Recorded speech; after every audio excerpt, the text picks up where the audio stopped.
least I know you'll never let me down.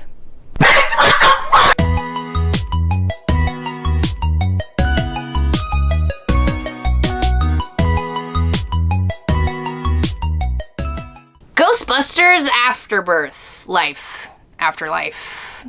The second attempt at making a successful Ghostbusters movie. It follows the story of Egon Spengler's grandkids and his extremely unlikable daughter.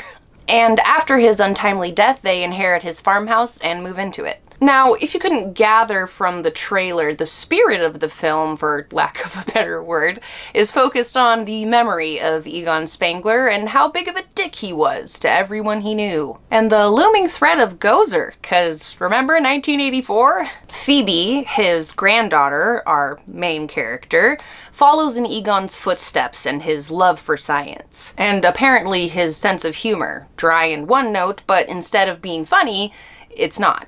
And that was my biggest issue with Phoebe, is that she was a carbon copy of Egon, which doesn't really work for a 12-year-old girl. Don't get me wrong, she's fucking adorable, but that was it.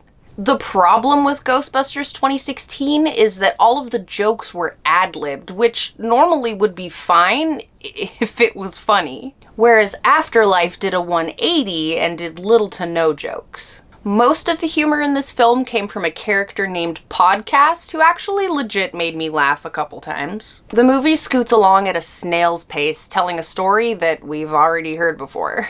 Echoing characters from the original movie, but less memorable.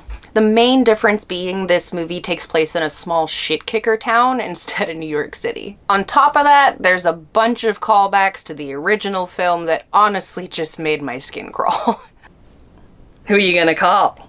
I jokingly called out every beat of this movie, including the climax, and I couldn't believe how spot on my predictions were. I wanna die. Think of the dumbest thing they could possibly do, and that's what they did. Honestly, I was bored, and for how long it took to get to the final act, the payoff was just not worth it. To be fair, this could be considered a movie compared to the 2016 film, which is an absolute joke. It was just a less interesting version of something I've already seen. And in my opinion, that is unacceptable, especially since this is the second attempt in 5 years. Stay classy, Sony. And with that being said, I give Ghostbusters Afterlife a queef joke out of 10.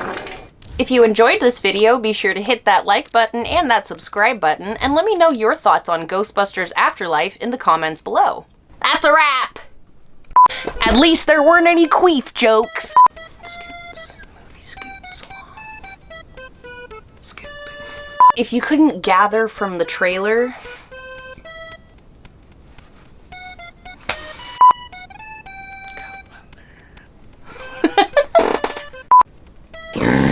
there's not a whole lot I can really say without completely spoiling the final act.